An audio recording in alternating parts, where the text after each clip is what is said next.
अस्सलाम वालेकुम। मैं हूँ तहरीर फातिमा और आप देख रहे हैं मेरा फेसबुक और यूट्यूब चैनल। उम्मीद करती हूँ आप सब लोग भी खैरियत से होंगे। नाज़रीन, एक नौजवान सीएसएस ऑफिसर जो एक मजदूर का बेटा था और उसका ताल्लुक इंतहाई गरीब खानदान से था, उसकी मौत ने पूरे मुल्क को हिला के रख दिया है। उस नौजवान बिलाल पाशा जिसका नाम था, उस नौजवान की मौत के हवाले से जो तफसीलात सामने आ रही हैं, तलखा खेस जो तफसीलात अब जो है वो मंजर आम पर आना शुरू हो गई हैं कि उसकी मौत किस तरह हुई और पुलिस का जो ऑफिशियल मौक़िफ़ है वो भी सामने आ गया है। क्या मामलात थे और बिलाल पाशा कौन था, खुदकुशी थी तो वो किस तरह हुई, ये सारे मामलात पर जो तफसीलात हैं वो आपके साथ शेयर करेंगे। लेकिन सबसे पहले बिलाल पाशा थे कौन? बिलाल पाशा का ताल्लुक खानेवाल के इलाका अब्दुल हकीम से था और वो एक नौजवान सीएसएस ऑफिसर थे जिन्होंने कॉन्टीमम बोर्ड में सीईओ के ओहदे पर वो फाइज थे और उन्होंने सीएसएस पास किया और पाकिस्तान में उनको बड़ी पज़ीराई मिली और क्योंकि उनकी कहानी भी कुछ इस तरह की थी कि वो एक गरीब ख़ानदान से ताल्लुक़ रखते थे और मज़दूर बाप के बेटे थे कि मैं आप देख लें जितने भी मोस्टली बड़े-बड़े ओहदों पर फाइज़ होते हैं, तो उनका कुछ बैकग्राउंड इस तरह का नहीं होता कि उनको क्या कहते हैं सपोर्ट किया जाए या इस तरह उनको इनकरेज किया जाए। तो ये बिलाल पाशा का जो बैकग्राउंड था और इनकी कहानी थी, जो जद्दोजहद थी बिलाल पाशा की, तो वो एक बड़ी इंस्पायरेटिंग स्टोरी थी उनकी और मोटिवेशन थी वो आजकल के यंग नौजवानों के लिए और उनकी उस जो उनकी जद्दोजहद थी उसकी वजह से फिर मीडिया ने उनके इंटरव्यूज़ लिए, डिफरेंट चैनल्स ने उनको अपने शो पर बुलाया और उनकी मौत के बाद अब हम न्यूज़ का एक क्लिप है जो बड़ा वायरल हो रहा है जिसमें वो अपनी वालदा को मुखातिब कर रहे हैं और कह रहे हैं कि अगर आज आप वालिदा ज़िंदा होती तो आप मेरी जो है कामयाबी देखती और काश आप ज़िंदा होती, काश आप यहाँ पर होती। तो वो बड़ी आपदीदा कर देने वाली एक वीडियो क्लिप है और उनका जो बैकग्राउंड है कि वो इतने ज़्यादा कोई हायर फैमिली से नहीं है, खाते-पीते फैमिली से ताल्लुक नहीं रखते, बड़ी जो है गरीब घराने से उनका ताल्लुक था। तो इसीलिए उनकी जो कहानी थी वो बड़ी मोटिवेशनल थी आजकल के नौजवानों के लिए जिसकी वज़ह से उनको पाकिस्तान में बड़ी पज़ीराई मिली। तो कल उनकी मौत के बाद 2-3 तरह की खबरें सामने आ रही थी।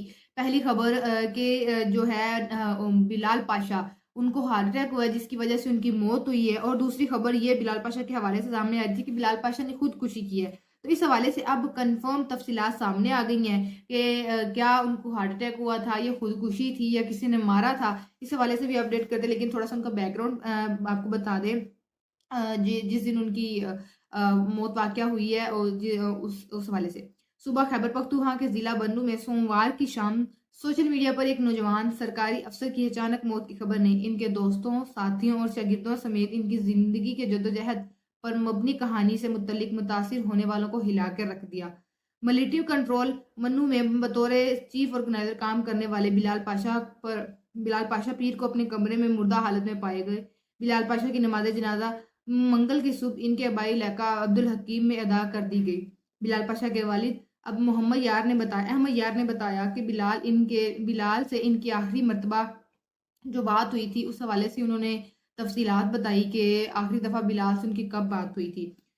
तफसीलात बताई वो खानावाल में अब्दुल हकीम नाम गाँव में रिहाइश है और खुद मजदूरी करते हैं। बिलाल पाशा के जो वालिद हैं वो एक मजदूर हैं, अपने घराने के वो बड़े हैं। उन्होंने बताया कि बिलाल से मेरी बात हुई तो बता रहा था कि इसका तबादला हो गया है।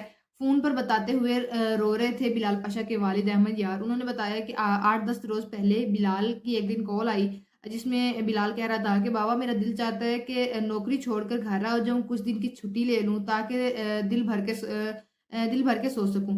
अब रावलपिंडी जाकर छुट्टी की दरख्वास्त देकर मैं घर आता हूँ। तो ये आखिरी अल्फाज़ थे एक बेटे के अपने बाप से कि जैसे वो अपनी ज़िंदगी से उकताया हुआ था, जिस तरह से अपने वालिद से कह रहा था कि मेरा दिल चाहता है कि नौकरी छोड़ दूँ और दिल भर के सोऊँ और अब मेरा तबादला रावलपिंडी हो गया तो मैं वहाँ जाकर सबसे पहले छुट्टियों की दरख्वास्त दूँगा और फिर मैं घर आऊँगा। तो घर आने की तो नौबत ही नहीं पड़ी, तो बड़ा मुश्किल होता है कि एक वालिदैन के लिए अपने नौजवान औलाद का गम देखना। और लेकिन जो बिलाल पाशा की मौत है वो लोगों को इसलिए भी जो है इसलिए नहीं चौंका रही कि वो एक नौजवान की मौत है, इस साथ इसलिए भी चौंका रही है कि उनकी जो जद्दोजहद की कहानी है उसने बड़े लोगों को मोटिवेट किया है, मिसले राह बने, उनकी कहानी बहुत लोगों के लिए मिसले राह बनी है। तो उनके दोस्तों और साथियों समेत जो है और उनके शागिर्द भी जो हैं बिलाल पाशा के, वो उनको खिराज तहसीन पेश कर रहे हैं और उनकी मगफिरत की दुआएं कर रहे हैं। और बिलाल पाशा जो हैं, यहाँ पे आपको बताती चलूँ, बिलाल पाशा 5 भाइयों में सबसे छोटे भाई थे और बिलाल को उनके चचा ने गोद लिया हुआ था। तो उनकी जॉइंट फैमिली थी और जॉइंट फैमिली होने की वजह से उनके दोनों खानदानों ने मिलकर बिलाल पाशा की जो है परवरिश की थी। अब जो इनकी मौत के हवाले से जो खबरें सामने आ रही थी वो ये कि 2 3 दिन पहले तो ये कहा जा रहा था कि बिलाल पाशा को जो हार्ट अटैक हुआ है जिसकी वजह से उनकी मौत हुई है। लेकिन पुलिस ने जब सारी जांच पड़ताल की, सारी वाक़े की तफसीलात उनको पता लगी, तो जब पुलिस वहाँ पर पहुंची मौके पे, तो बिलाल पाशा की जो है लाश वो खून में लथपथ थी और उनको गोली मारी थी उन्होंने खुद को। और ये अब कंफर्म हो गया कि ये खुदकुशी का मामला है। लेकिन अभी पुलिस कह रही है कि ये सारे मामलात पर जो है वो तहकीकात की जा रही हैं कि अगर ये किसी इन्होंने खुद को गोली मारी है, खुदकुशी की है, या किसी ने इनको गोली मारी है, इस हवाले से। और ये भी था कि इन ज़हनी शिकार ये ज़हनी दबाव का शिकार थे, डिप्रेशन था बिलाल पाशा को। लेकिन अब यहाँ पर ये नहीं कहा जा सकता कि उनको किसी नौकरी का डिप्रेशन था या पैसों के मामले में वो डिप्रेशन का शिकार थी। ये एक आप मेंटल हेल्थ के हवाले से कह लें, इसको ले लें कि वो ज़रा ज़हनी दबाव का शिकार थे, रेस्ट चाहते थे उस हवाले से। तो ये सामने आया कि वो डिप्रेशन का शिकार थे और वो डिप्रेशन फिर उनकी जान ही ले गया।